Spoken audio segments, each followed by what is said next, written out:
إن الحمد لله نحمده ونستعينه ونستغفره ونؤمن به ونتوكل عليه ونعوذ بالله من شرور أنفسنا ومن سيئات أعمالنا من يهده الله فلا مضل له ومن يضلل فلا هادي له وأشهد أن لا إله إلا الله وحده لا شريك له وأشهد أن محمدا عبده ورسوله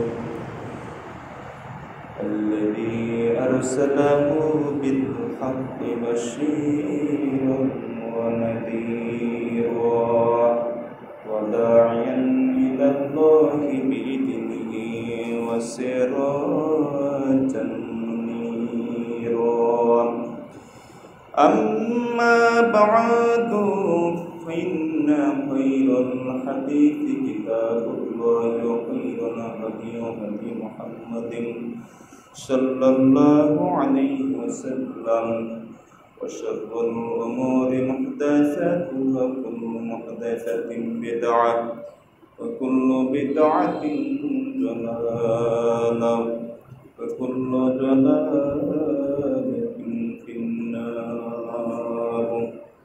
أعوذ بالله من الشيطان الرجيم.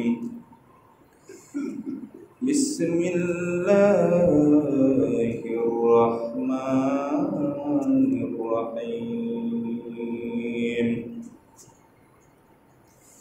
يا أيها الذين آمنوا لا تقدموا بين يدي الله ورسوله واتقوا الله إن الله سميع عليم.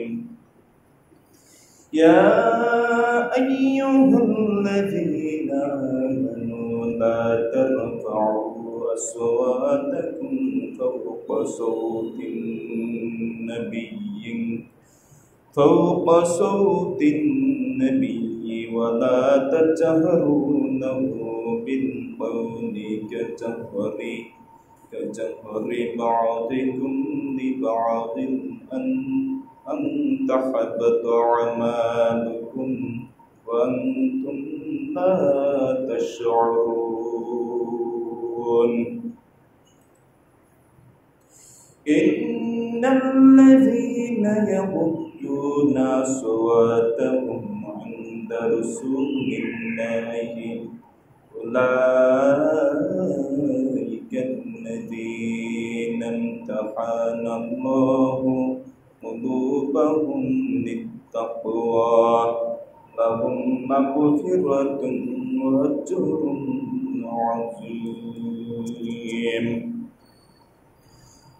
وقال الله تعالى في هذه السورة من آية 10 آية: إنما المؤمنون إخوة فأصلحوا بين أخويكم واتقوا الله لعلكم ترحمون.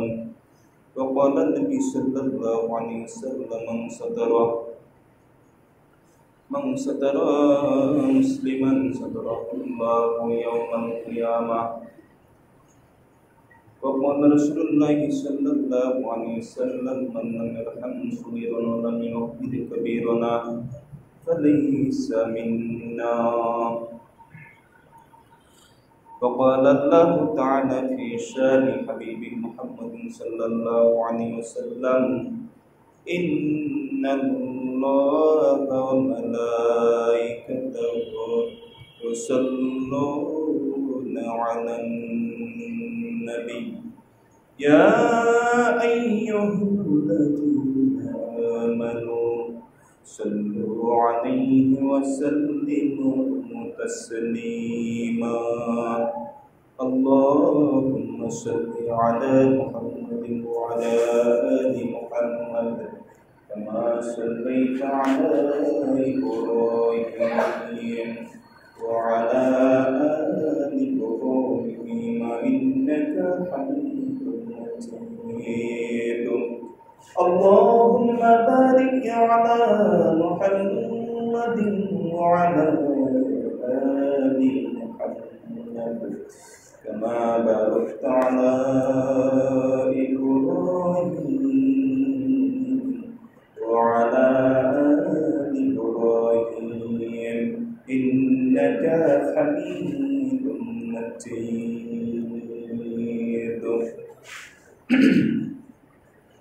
আলহামদুলিল্লাহ, সমস্ত গুণগান প্রশংসা তারিফ সেই মহান আল্লাহ তাআলার দরবারে, যিনি মাহে মুহররমের পরে মাস সফর মাসের আজকে শেষ জুমায় 28 সফর মাসের 28 তারিখ, শেষ জুমায় জুমার সালাতে জুমার খুতবায় উপস্থিত হওয়ার আমাদেরকে আল্লাহ তাআলা যাদেরকে সুযোগ দিয়েছেন সকলেই বলছি আলহামদুলিল্লাহ।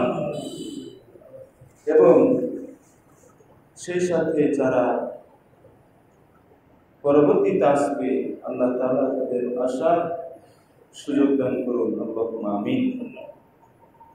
অতঃপর রাসূল সাল্লাল্লাহু আলাইহি ওয়াসাল্লামের উপর দরুদ পড়ি, সবাই বলি সাল্লাল্লাহু আলাইহি ওয়াসাল্লাম। আজকের সংক্ষিপ্ত খুতবার বিষয় হচ্ছে অধিকাংশ ধারণাই হচ্ছে পাপ। অধিকাংশই ধারণা হলো পাপ, অপরাধ। এ সম্পর্কে মহান আল্লাহ তাআলা এবং এক মুসলিম মুমিন আরেক মুমিনের ভাই এবং পরস্পর সংশোধনের বিষয় সম্পর্কে আল্লাহ তাআলা কি বলেছেন, আল্লাহ রাসূল কি বলেছেন, এ বিষয়ে আজকের সংক্ষিপ্ত বিষয় হবে ইনশাআল্লাহ। মহান আল্লাহ তাআলা বলছেন, ইয়া আইয়ুহাল্লাযীনা আমানু, হে ঈমানদারগণ, লা তুকদ্দিমু বাইনা ইয়াদাইল্লাহি ওয়া রাসূলিহি, তোমরা আল্লাহ এবং তার রাসূলের অগ্রগামী হইও না। ওয়াত্তাকুল্লাহ, আর আল্লাহকে ভয় করবে। ইন্নাল্লাহা সামিউন আলীম, নিশ্চয় আল্লাহ হচ্ছেন সর্বশ্রোতা, সর্বজ্ঞতা, সবকিছু শুনেন এবং সবকিছু জানেন।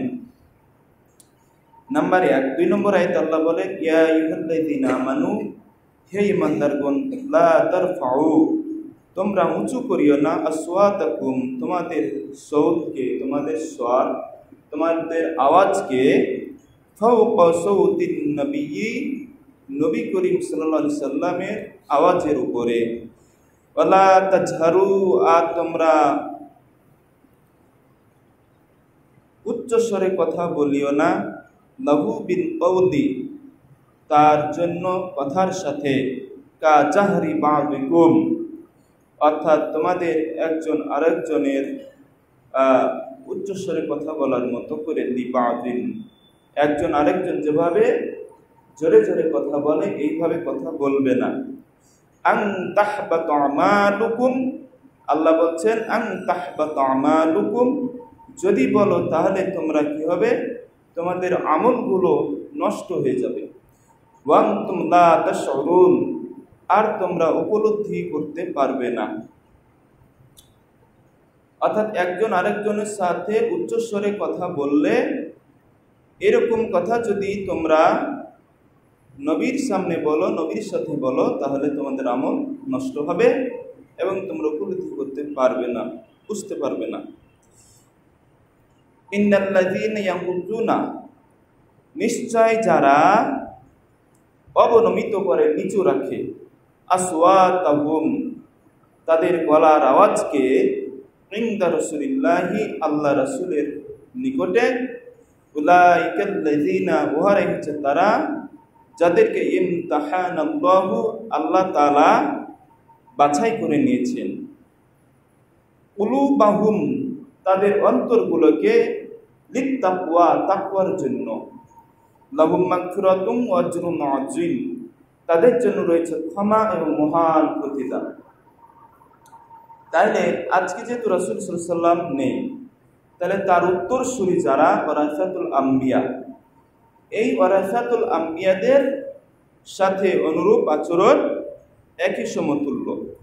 ইন্নাল্লাযীনা ইউনাদুনাকা মিন ওয়ারাইল হুজুরাতি আকসারুহুম লা ইয়াকিলুন। আল্লাহ বলছেন, নিশ্চয় যারা তোমাকে হুজরা সমূহের পিছন দিক থেকে ডাকে, ঘরের পিছন দিক থেকে ডাকে, তাদের অধিকাংশই বুঝে না, অজ্ঞ, আকিলহীন, তাদের কোনো আকিল নেই। অর্থাৎ আল্লাহ রসুলকে অনেক লোক তার ঘরের পিছন দিক থেকে ডাকত, সাধারণ লোকের মতো ডাকাডাকি করত। এ কথা আল্লাহ তাআলা মানতে পারলেন না, বরদাস্ত করলেন না, বললেন যে তাদের কোনো আকিল নাই, বুদ্ধি নাই, জ্ঞান নাই।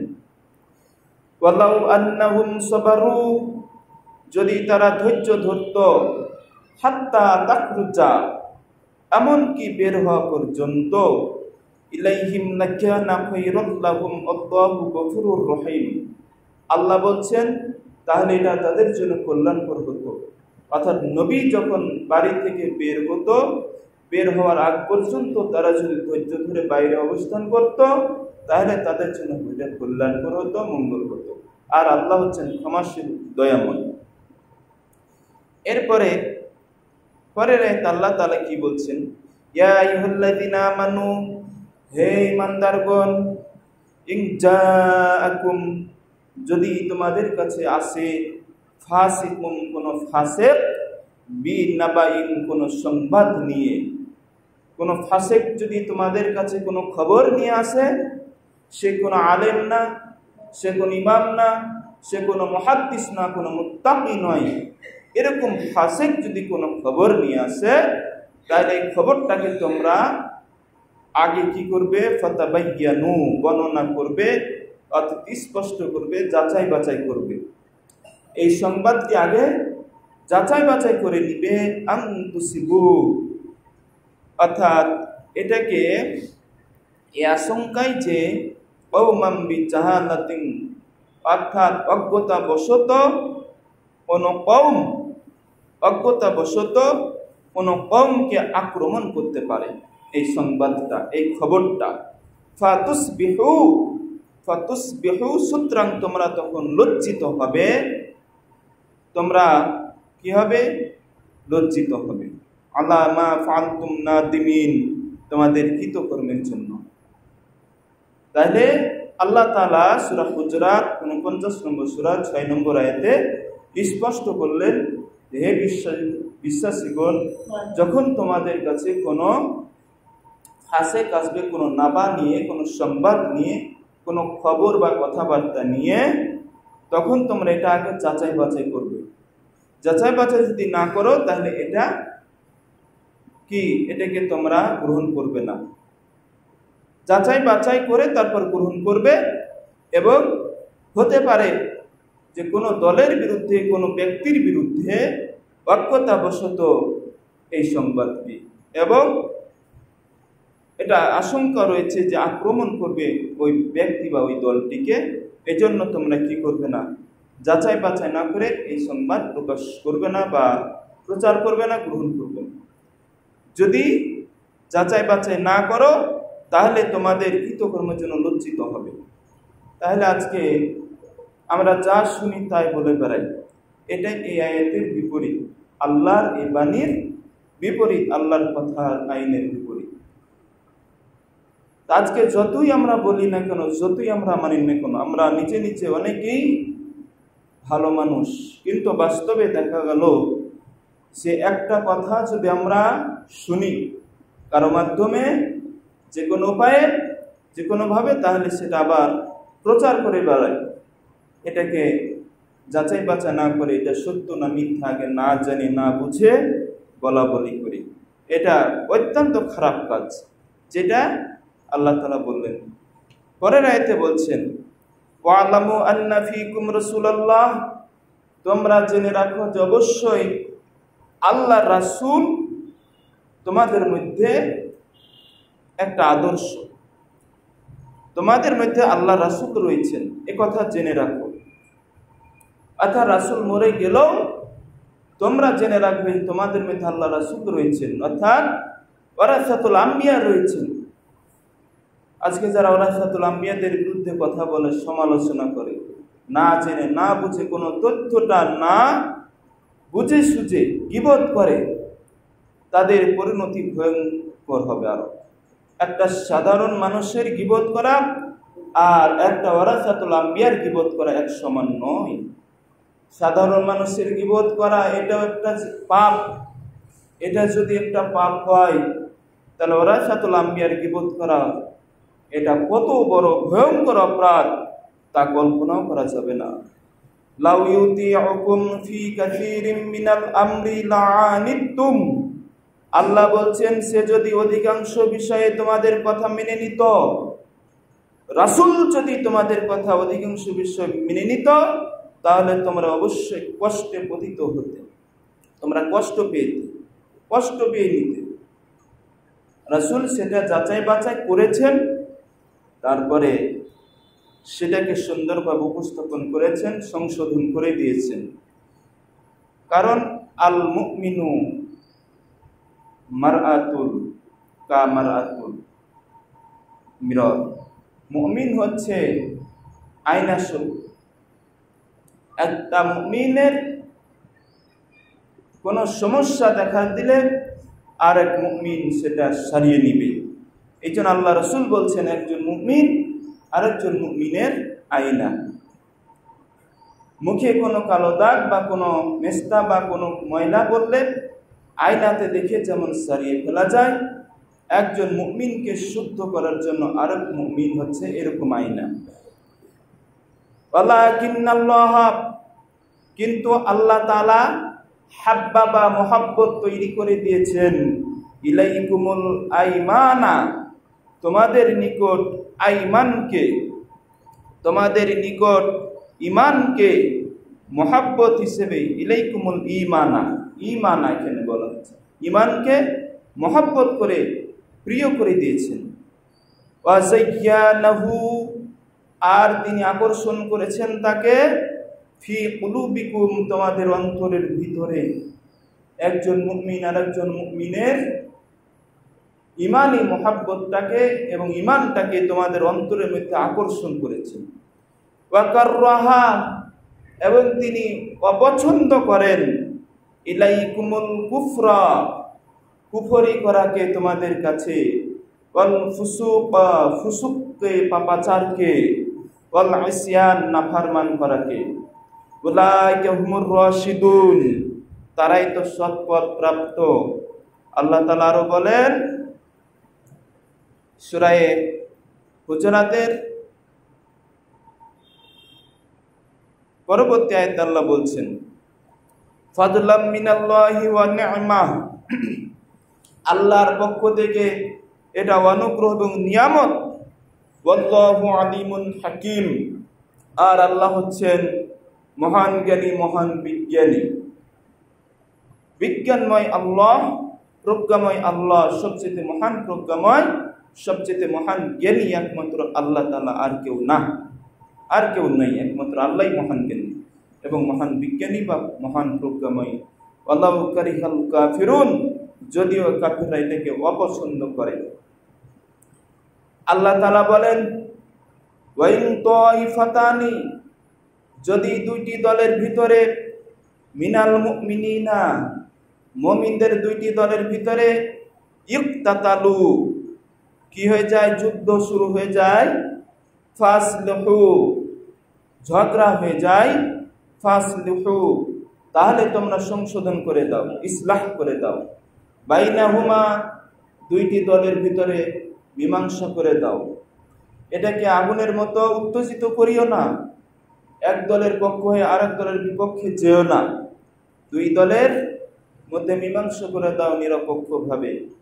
ফাইন বাগাত, এরপরে যদি কি হয়ে যায়, বাড়াবাড়ি করে, ইহদাহুমা, একটা দল দুর্বল, একটা দল শক্তিশালী, এরকম যদি বাড়াবাড়ি হয়, বাইনাহুমা আলাল উখরা, অপর দলের উপরে, ফাকাতিলু, আল্লাহ বলছেন তাহলে তোমরা যুদ্ধ করো। যদি দেখা যায় বাড়াবাড়ি করছে, একদল আরেক দলের উপরে চড়াও হচ্ছে, তাহলে তোমরা যুদ্ধ করবে আল্লাতী তাবগী, যে পর্যন্ত বাড়াবাড়িটা হাত্তা তাফিয়া দূর না হবে, সীমা লঙ্ঘনটা দূর না পর্যন্ত তাদের সাথে লড়াই চালিয়ে যাও। ইলা আমরিল্লাহ, এটা আল্লাহর আদেশ। ধরেন যে দু ভাইয়ের মধ্যে দ্বন্দ্ব হলো, আপনি মীমাংসা করতে গেছেন কিন্তু মানছে না, একটি দল মানে এক ভাই মানলে আরেক ভাই মানছে না, তাহলে ওই ভাইয়ের বিরুদ্ধে যুদ্ধ করতে আল্লাহ বললেন বা লড়াই করতে বললেন যতক্ষণ পর্যন্ত সে না মানবে। অর্থাৎ তাকে যেইভাবে হোক শায়েস্তা করতে হবে, লাঠি দিয়ে হোক, চরথাপ্প দিয়ে হোক, যেইভাবে হোক তাকে শায়েস্তা করতে হবে, এটা আল্লাহর অর্ডার। অনুরূপ একটি দল আরেকটি দলের সাথে যদি লড়াই করে, এই দুই দলে যদি মীমাংসায় পতিত না হয়, তাহলে যে দল চড়াও হবে তার বিরুদ্ধে আল্লাহ বলছেন যুদ্ধ করো যতক্ষণ পর্যন্ত এটা দূর না হবে, এই বাড়াবাড়িটা দূর না হবে। অতবার যদি এটা মিটে যায়, বাড়াবাড়ি আর না করে, ফাসলিহু, তাহলে এবার সংশোধন করে দাও, বাইনাহুমা, দুই দলের ভিতরে, বিল আদলি ওয়া আকসিতু, আদলের সাথে, ন্যায়পরায়ণের সাথে।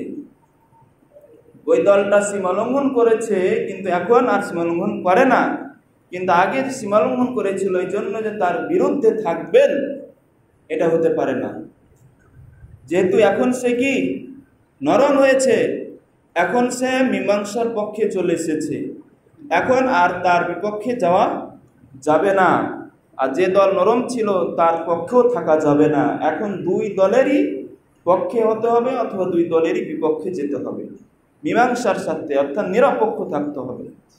এরপরে আল্লাহ তাআলা বললেন ইন্নাল্লাহা ইউহিব্বুল মুকসিতিন, নিশ্চয় এটা হচ্ছে আল্লাহর একটা এমন কৌশল যে আল্লাহ যারা ন্যায়পরায়ণভাবে বিচার করে তাদেরকে আল্লাহ ভালোবাসেন। ন্যায় বিচারকারীদেরকে আল্লাহ কি করেন? ভালোবাসেন। এই জন্য বলা হয়েছে কিয়ামতের ময়দানে 7 শ্রেণীর যে লোক থাকবে আরশের নিচে, ছায়ের নিচে, তার মধ্যে একটা হচ্ছে ন্যায়পরায়ণ শাসক, যে ন্যায়পরায়ণভাবে বিচার করেছে, ন্যায়পরায়ণভাবে দেশ চালিয়েছে, ন্যায়পরায়ণভাবে সব কিছু পরিচালনা করেছে। আল্লাহ তাআলা তাকে হাসরের ময়দানে কোনো যেদিন ছায়া থাকবে না সেদিন আরশের ছায়ের নিচে দিবেন। তাহলে শাসক হবে পুরুষ, কোনো নারী শাসক হতে পারবে না। এরপরে আল্লাহ তাআলা বলেন ইন্নামাল মুমিনুনা ইখওয়াতুন, কারণ মুমিনরা হচ্ছে একজন আরেকজনের ভাই। ফাসলিহু, তাই তোমরা সংশোধন করে দিবে, বাইনা আখাওয়াইকুম, তোমাদের ভাইদের মাঝে। এক ভাই আরেক ভাইয়ের বিবাদে, মীমাংসায় সংশোধন করো, মীমাংসা করে দাও। ওয়াত্তাকুল্লাহ, আর আল্লাহ তাআলাকে ভয় করো। আল্লাহকে ভয় করার কথা বারবার আল্লাহ বলছেন। বিচারের ক্ষেত্রে আল্লাহকে ভয় করবে, সিয়াম রাখার ক্ষেত্রে আল্লাহকে ভয় করবে, সালাতের ক্ষেত্রে আল্লাহকে ভয় করবে, যুদ্ধে যাওয়ার ক্ষেত্রে আল্লাহকে ভয় করবে, দাম্পত্য জীবনের ক্ষেত্রে আল্লাহকে ভয় করবে, সব ক্ষেত্রে আল্লাহকে ভয় করতে বলা হচ্ছে। লাআল্লাকুম তুরহামুন, এতে লাভ হলো যে আল্লাহ রহম করবে না, দয়া করবেন, রহমত বর্ষণ করবেন, রহম আমাদেরকে দিবেন। তো এটি দুনিয়ার সমস্ত মুসলিমকে একটা বিশ্বজনীন ভ্রাতৃত্বের সুসংবাদ দিচ্ছে। বিশ্বের মুসলিমরা তোমরা এক হয়ে যাও, আর দলাদলি, হানাহানি, হিংসার মধ্যে, বিবাদের মধ্যে, লড়ালড়ির মধ্যে থাকিও না। দুনিয়ার অন্য কোনো মতাদর্শ, অন্য কোনো আদর্শ, মত, পথের অনুসারীদের মধ্যে এমন কোনো ভ্রাতৃত্ব বন্ধন পাওয়া যায় না যা মুসলিমদের মধ্যে পাওয়া যায়। একমাত্র মুসলিমদের মধ্যে এই বন্ধনটা আছে, অন্য কোনো জাতি কওমের মধ্যে এটা নাই। এটাও এই আয়াতের বরকতে সাধিত হয়েছে। এই নির্দেশের দাবি ও গুরুত্বগুলো কি? বহু সংখ্যক হাদিস রাসূলুল্লাহ সাল্লাল্লাহু আলাইহি সাল্লাম বর্ণনা করেছেন। ওইসব হাদিসের আলোকে এই আয়াতের আসল লক্ষ্য, উদ্দেশ্য বোধগম্য হতে পারে। একটা হাদিস শোনাই। আল্লাহ রাসূলের এক সাহাবী জারির ইবনে আব্দুল্লাহ রাদিয়াল্লাহু তাআলা আনহু বলছেন, রাসূলুল্লাহ সাল্লাল্লাহু আলাইহি সাল্লাম বলেন, আমার থেকে 3টি বিষয় তিনি ওয়াদা নিয়েছেন। জারির ইবনে আব্দুল্লাহর কাছ থেকে 3টি বিষয় ওয়াদা নিয়েছেন, বায়াত পূরণ করেছেন। সেই বায়াতের 1 নম্বর বায়াত, 1 নম্বর শপথ, 1 নম্বর কসম হচ্ছে সালাত কায়েম করব। আকুমুস সালাহ, আমি সালাত কায়েম করব। 2 নম্বর হচ্ছে কি করব? যাকাত আদায় করতে থাকব, যাকাত দিব। 3 নম্বর হলো প্রত্যেক মুসলমানের কল্যাণ কামনা করব। সহিহ বুখারী 55 নম্বর হাদিস। তাহলে 1 নম্বর জারির ইবনে আব্দুল্লাহ বায়াত করেছেন কি? সালাত কায়েম করব। 2 নম্বর যাকাত আদায় করব। 3 নম্বর কি করব? প্রত্যেক মুসলমানের কল্যাণ চাইব। আল্লাহ রাসূল বলছেন, যে ব্যক্তি একজন মুসলমানের অনুপস্থিতিতে সে তার সামনে নাই, অথচ তার জন্য, তার কল্যাণের জন্য দোয়া করে, ফেরেশতারা তখন সাথে সাথে আমিন বলে। এই জন্য আমাদের উচিত একজন অনুপস্থিত ভাইয়ের অনুপস্থিতিতে তার গীবত না করে তার জন্য দোয়া করতে হবে। তার যে কোনো গুণটাকে সামনে নিয়ে এসে দোয়া করতে হবে, ফেরেশতারা আমিন বলবে। এখন একটু প্রশ্ন থাকে, সেটা হলো যেটা তার জন্য দোয়া করলাম, ফেরেশতারা আমিন বলল, মানে দোয়াটা কবুল হলো, তো এটা তার লাভ হলো। এখন যে দোয়া করলো তার কি লাভ হলো? তারও লাভ আছে। তার লাভ কি? তার জন্য স্বয়ং ফেরেশতারাও দোয়া করবে। অর্থাৎ যে অন্য ব্যক্তির অনুপস্থিতিতে দোয়া করে, আল্লাহর হুকুমে ফেরেশতারাও ডাইরেক্ট তার জন্য দোয়া করে, তাইলে তার মর্যাদা আরো বেড়ে গেল। তাহলে এই জন্য আমরা কি করব? গীবত না করে তার সংশোধনের জন্য আল্লাহর কাছে দোয়া করবো, আল্লাহ তাকে হেদায়েত দাও। সে অন্যায় করেছে, সে চুরি করেছে, ডাকাতি করেছে, খুন করেছে, হত্যা করেছে, হতে পারে না জেনে করেছে, আল্লাহ তাকে হেদায়েত দাও, যেহেতু এখনো বেঁচে আছে। আর যারা আত্মহত্যা করে মারা যায় তাদের জন্য তো দোয়া করা যাবে না। এই জন্য যেহেতু এটা অত্যন্ত নিষ্ঠুর মনে হলো, এটা সত্য যে তাদেরকে জাহান্নামে দেওয়া হবে, এবং যেভাবে তারা আত্মহত্যা করবে জাহান্নামে তাদেরকে সেইভাবে আল্লাহ তাআলা শাস্তি দিতেই থাকবে, আর কিয়ামত আগ পর্যন্ত সেভাবেই তাদেরকে শাস্তি দেওয়া হবে। এই জন্য সকলকে উপস্থিত অনুরোধ হলো, যারা বেঁচে আছেন, আল্লাহ বাঁচিয়ে রেখেছেন, যতই কষ্ট আসুক, যতই জুলুম আসুক, নির্যাতন আসুক, আত্মহত্যার পথ বেছে নিবেন না। অন্য হাদিসে রাসূলুল্লাহ সাল্লাল্লাহু আলাইহি ওয়াসাল্লাম বলেছেন, একজন মুসলমানকে গালি দেওয়া হলো ফাসিকি কাজ। এইভাবে একজন মুসলিমকে যদি কেউ গালি দেয় তাহলে সে হলো ফাসিক। ফাসিক কি? পাপাচারী, অপরাধী। তাহলে অপরাধী কাজ, তাই গালি দেওয়া যাবে না। এবং তার সাথে লড়াই করা কুফরি। তার মানে তার সাথে যদি লড়াই করে এক মুসলিম আর এক মুসলিম, তাহলে এটা কুফরি করা হবে, কাফের হয়ে যাবে। তাহলে কোনো মুসলমানকে আমরা আজ থেকে গালি দিব না, কারোর সাথে, কোনো মুসলিম ব্যক্তির সাথে লড়াই করব না। আল্লাহ যেভাবে যার সাথে লড়াই করতে বলেছেন তার সাথে লড়াই করব। সহিহ বুখারী 6044 এবং মুসলিম 63 নম্বর হাদিস। অপর হাদিসে এসেছে, রাসূলুল্লাহ সাল্লাল্লাহু আলাইহি সাল্লাম বলেছেন, প্রত্যেক মুসলমানের জন্য অপর মুসলমানের জান, মাল, ইজ্জত হারাম। প্রত্যেক মুসলমানের জন্য অপর মুসলমানের জান হারাম, মাল হারাম, ইজ্জত হারাম। মানে হলো তার জীবন নেওয়া হারাম, তাকে হত্যা করা হারাম, তার মাল দখল করে নেওয়া হারাম, তার ইজ্জত হরণ করা হারাম। আজকে সমাজে অঘটন ঘটছে, আজকে না, এটা বহুকাল আগে থেকে আসছে, জাহিলি যুগ থেকে আসছে। বিশেষ করে আল্লাহ রাসূলের এবং সাহাবীদের, খোলাফায়ে রাশিদানের আমলের যুগের পর থেকে, তাদের যুগ জামানা যখন শেষ হয়ে গেছে, তারপর থেকে আস্তে আস্তে এই অন্যায়গুলো শুরু হয়েছে। বর্তমানে এর মাত্রা সারা বিশ্বব্যাপী ছড়িয়ে আছে। একজন মানুষকে হত্যা করা, একজন নারীকে ধর্ষণ করা, একজন নারীকে অন্যায়ভাবে মেরে ফেলা, খুন করা, তারপরে তার সাথে খারাপ আচরণ করে তাকে শেষ করে দেওয়া, এই কাজগুলো এখন গুরুতরভাবে ছড়িয়ে পড়ছে পৃথিবীব্যাপী, শুধু বাংলাদেশ না, সারা বিশ্বব্যাপী।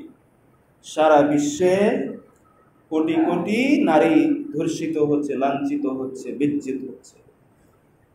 মানুষ এত জঘন্য নিচে নেমে গেছে, যাদেরকে কল্পনাও করা যায় না। এরা সমাজের কত বড় শত্রু, নিষ্ঠুর আচরণকারী।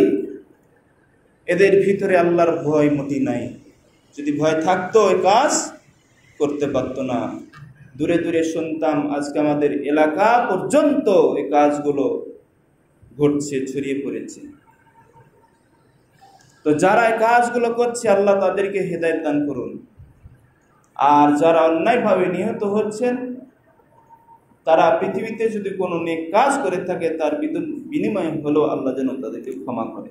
সম্মানিত মুসল্লি কিরাম, তাহলে এগুলো হচ্ছে আইএমএ জাহিলিয়াতের অন্যতম নিদর্শন।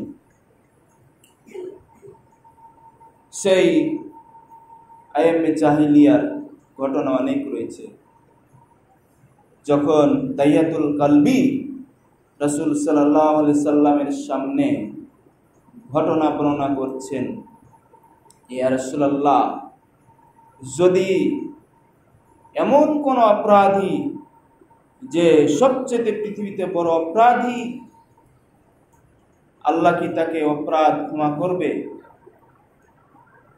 আল্লাহ রাসূল বলছেন যে হ্যাঁ, একজন ব্যক্তি যখন ইসলাম কবুল করে, তখন সদ্য মায়ের পেট থেকে নবজাতকের মতো তার অপরাধগুলো আল্লাহ মাফ করেন, অর্থাৎ সে নিষ্পাপ হয়ে যায়।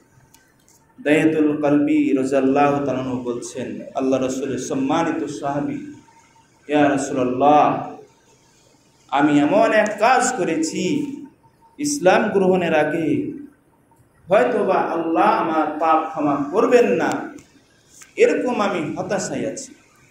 আল্লাহ রাসূল সাল্লাল্লাহু আলাইহি ওয়াসাল্লাম বলছেন, না, তুমি যেটা বলছো এটা ভুল।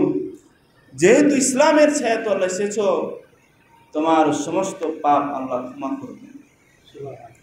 সেটা হলো কি, যে আমি বিদেশ গিয়েছিলাম বাণিজ্যে সফরে, আমার স্ত্রী ছিল গর্ভবতী, তাকে বলেছিলাম তুমি যদি পুত্র সন্তান হয় জীবিত রাখবে, কন্যা সন্তান হলে হত্যা করবে। কিন্তু আমার স্ত্রী যখন কন্যা সন্তান হয়েছিল, নাম ছিল জামিলা, এই জামিলাকে যখন আমার স্ত্রী দেখলো, তার চেহারা দেখলো, মনে হচ্ছে পূর্ণিমার চাঁদের মতো অত্যন্ত সুন্দর একটি ফুটফুটে মেয়ে আল্লাহ তাকে দান করেছেন।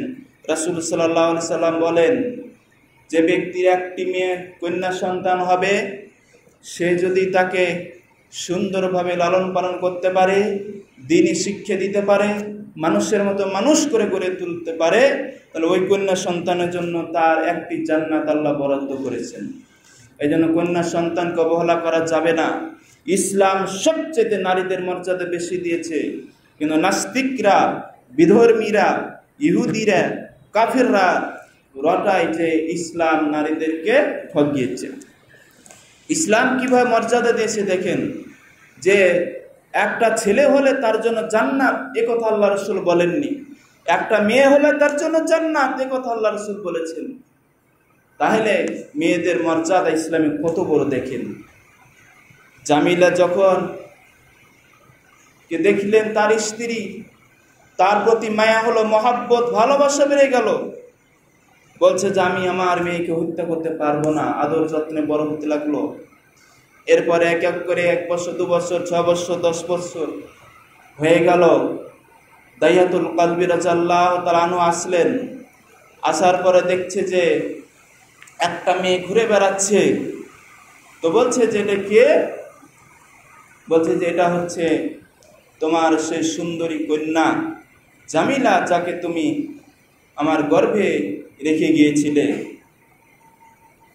তখন বলছে যে তুমি তাকে হত্যা করোনি কেন? বলছে দেখো এর চেহারা দেখে, এর আচরণ দেখে এর প্রতি আমার মায়া মহব্বত হয়ে গেছে, যার ফলে আমি হত্যা করতে পারিনি, কাজে আর একে হত্যা করতে হবে না, করিয়েন না। দায়াতুল কালবি বলছে ঠিক আছে, কিন্তু লোকজন বলাবলি করতে লাগলো দায়াতুল কালবির এরকম মেয়ে আছে, সে একজন অপদার্থ লোক, সে একটা সমাজের খারাপ লোক, সে তার মেয়েকে এভাবে বড় করছে, সে একজন বিভিন্নভাবে তিরস্কার করতে লাগলো। এই এক এক যখন মানুষ বলাবলি করছে, তার ভিতরে রাগ সৃষ্টি হলো। তখন দায়াতুল কালবি বলছে যে দেখো আমার মেয়েটাকে একটু সাজিয়ে দাও, আমি তাকে এক জায়গায় নিয়ে যাব, অর্থাৎ তাকে বেড়াইতে নিয়ে যাব। কিন্তু মা তো বুঝে না, মনে বসে সত্যি তাকে নিয়ে যাবে। তারপরে তাকে গোসল দিল, সাজিয়ে দিল, মায়ের ভিতরে কিন্তু ছটফট করে, এটাই স্বাভাবিক। অর্থাৎ সন্তান যদি বিদেশে থাকে, দূরে থাকে, যে কোনো বিপদ আপদ আসলে তার কলিজা আঘাত লাগতেই হবে, এটা আল্লাহ প্রদত্ত একটা আকর্ষণ। তো মা বলছে যে আমি আমার মেয়েকে সাজাচ্ছি, কিন্তু আমার ভিতর যেন কেমন করছে। মেয়েটিকে যখন মাঠের ভিতরে নিয়ে গেল, বলছে যে আব্বা আপনি আমাকে বেড়াতে নিয়ে যাবেন, তো এই মাঠের দিকে কেন নিয়ে যাচ্ছে? তো বলছে যে কিছু দূর গেলেই কিছুক্ষণ পরেই বুঝতে পারবেন। এরপরে সঙ্গে একটি কোদালও এসে যখন দূরে গিয়ে গর্ত শুরু করেছে, গর্ত শুরু করে মেয়ে তার মুখের ঘামগুলো মুছিয়ে দিচ্ছে যে আপনার ক্লান্ত হচ্ছে, আপনি কাজ করছেন কেন? তো কাজ করতে করতে, গর্ত করতে করতে মুখগুলো ঘেমে পড়ছে, তখন ঘামগুলো মুছিয়ে দিচ্ছে। এরপরে মেয়েটাকে যখন গর্ত করা শেষ হয়েছে, ধাক্কা দিয়ে ফেলে দিয়েছে। মেয়েটি বলছে আব্বা আপনি কি করছেন? আপনি এমন করছেন কেন? আপনি পাগল হয়েছেন নাকি? এরপরে পাথর চাপা দিচ্ছে। তখন বলছে যে দেখেন আব্বা, আমি আপনার বাড়িতে যাব না, আপনার মেয়ে বলে পরিচয় দিব না, আপনি আমাকে হত্যা করিয়েন না। দায়াতুল কালবি আল্লাহ রসুলকে শোনাচ্ছেন, রসুল আল্লাহ, তারপর আমার ভিতরে একটু মন আমার নরম হলো না। আমি মেয়েটিকে পাথর চাপা দিলাম, মেয়ের মাথায় আঘাত করলাম, রক্ত ছিটে এসে আমার শরীরে পড়ল। তারপরে আমি তাকে জীবিত অবস্থায় ওভাবেই দাফন করে আসলাম। ইয়া রাসূলুল্লাহ, এই অপরাধ আমি করেছি, আমার কি ক্ষমা আছে? আল্লাহ রসুল সাল্লাল্লাহু আলাইহি সাল্লাম যখন এই ঘটনা শুনছিলেন, রাসূল সাল্লাল্লাহু আলাইহি সাল্লামের সেই সম্মানিত দাড়ি দিয়ে চোখে দিয়ে পানি ঝরতে পড়ছিল, সমস্ত দাড়িগুলো ভিজে গিয়েছিল। আল্লাহ রসুল বলছেন, দায়াতুল কালবি, তুমি যে কাজ করেছো সত্যি একটা অমানুষিক, এ কাজ মানুষ কখনো করতে পারে? তারপর আল্লাহ রসুল বলছেন, যখন তুমি পড়েছো লা ইলাহা ইল্লাল্লাহ, যখনই তুমি ঈমান থেকে গ্রহণ করেছো আশহাদু আল্লা ইলাহা ইল্লাল্লাহ ওয়া আন্না মুহাম্মাদুর রাসূলুল্লাহ, সঙ্গে সঙ্গে আল্লাহ তাআলা তোমার জীবনের সমস্ত গুনাহ, পাপ, অপরাধ ক্ষমা করে দিয়েছে, কোনো অপরাধ বাকি নাই। সম্মানিত মুসল্লিকরা, এই ঘটনা থেকে শিক্ষা কি হলো? যে অপরাধ যতই বড় হোক, সে যখন ইসলামের সুস্থল ছায়াতলে আসে, অর্থাৎ তাওবা করে, তখন তার অপরাধ আর থাকে না, আল্লাহ মাফ করে দেন। তাই বলে যে অপরাধ আমরা করব, যে আল্লাহ তো তাওবা করলে অপরাধ মাফ করবে, তাহলে আমরা একটু অপরাধ বেশি করি, মৃত্যুর আগে তাওবা করে নিব, আল্লাহ মাফ করবেন, এত সহজ না। কারণ আল্লাহ রসুল 3টা শর্ত দিয়েছেন, 3 শর্তে তওবা কবুল হবে না। 3টা শর্তে 3টে ক্ষেত্রে তওবা কবুল হবে না। একটা হচ্ছে মৃত্যুর সময় কণ্ঠনালীতে যখন আত্মা চলে আসবে, আর একটা হলো কোথায়? সূর্য যখন পশ্চিমে যাবে, আর একটা হলো বিপদের সময়, অর্থাৎ মহামারী বিপদ চলে এসেছে, গজব নাজিল হচ্ছে, এই সময়।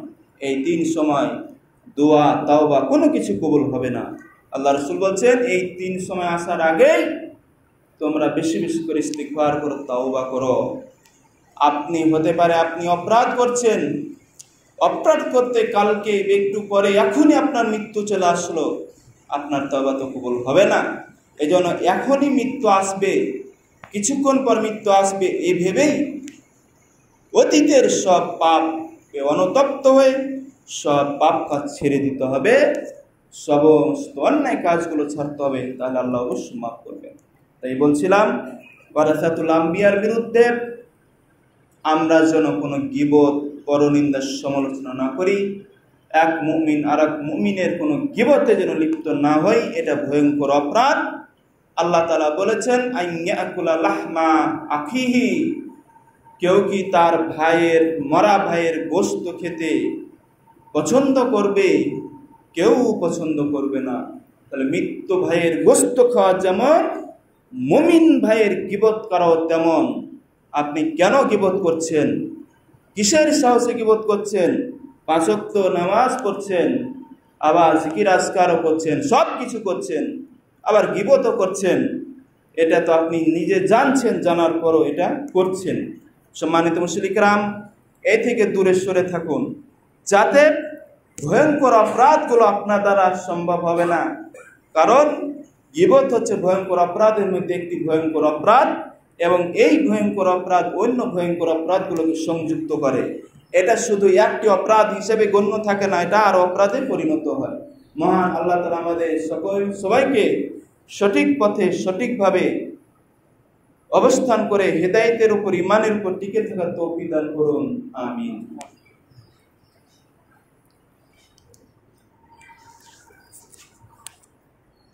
ইন্নাল হামদুলিল্লাহ ওয়াসসালাতু ওয়াসসালামু আলা মান লা নাবিয়্যা বা'দা। আউযু বিল্লাহি মিনাশ শাইতানির রাজীম।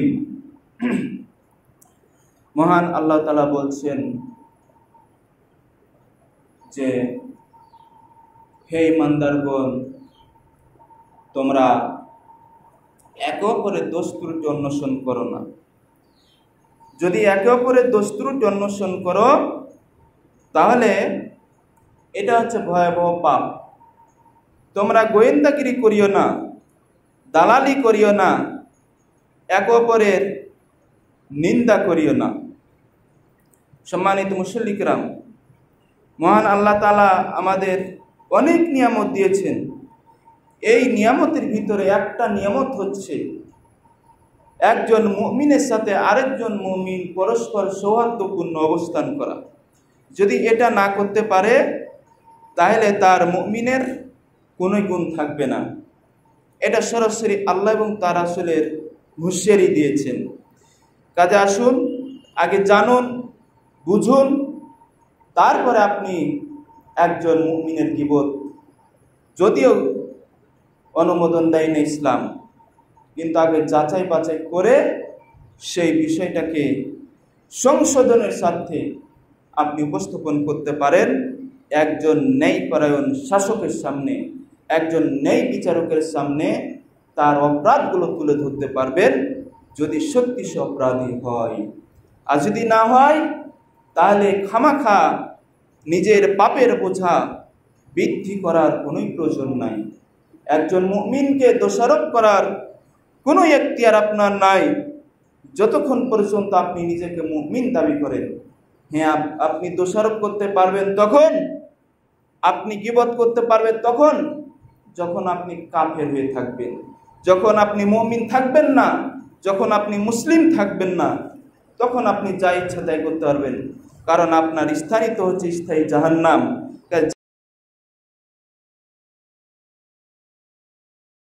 ডাকাতি করা কি, খুন করা কি, সবই আপনার দ্বারা তখন সহজ হয়ে যাবে। কাজে আসুন, যারাই নিজেদেরকে মুমিন দাবি করবেন, যারাই নিজেদেরকে মুসলিম দাবি করবেন, গীবতের হাত থেকে আমরা বেঁচে থাকার চেষ্টা করি। মিথ্যা এবং গীবত, এই দুটা থেকে সমাজকে পরিষ্কার করতে হলে অবশ্যই এই দুটা থেকে আমাদের হেফাজত থাকতে হবে। কারণ এই দুটো আমাদের সমাজকে বেশি ধ্বংস করে, সমাজের মানুষকে বেশি, এই দুটি কাজ আমাদেরকে অধঃপতনে নামিয়ে দেয়। কাজে আপনাকে যতই সচেতন করি, আপনি আসর হলেই আবার গীবত শুরু করে দিবেন। আবার দেখা যায় সে যখন আপনার সামনে আসে, তখন আর তার বিরুদ্ধে কিছু বলেন না, মুখ চুপ হয়ে যায়। এটা হচ্ছে অত্যন্ত খারাপ কাজ। এটা যার গীবত করছেন তার লাভ হবে, তারই লাভ হবে, কিন্তু গীবতকারী নিজে ধ্বংস হয়ে যাবে। কাজে আপনাকে সচেতন করছি, দাওয়াত দিচ্ছি, হেদায়েতের দাওয়াত, ইসলামের দাওয়াত, গীবত থেকে বেঁচে থাকার দাওয়াত। আল্লাহ তাআলা বলেন যে মানুষ যখন বলা বলি করবে আনিল মুজরিমিন, অপরাধীদের সম্পর্কে, তখন তারা বলবে মা সালাকাকুম ফি সাকার, কেন তোমরা জাহান্নামে এসেছো, সাকার নামে।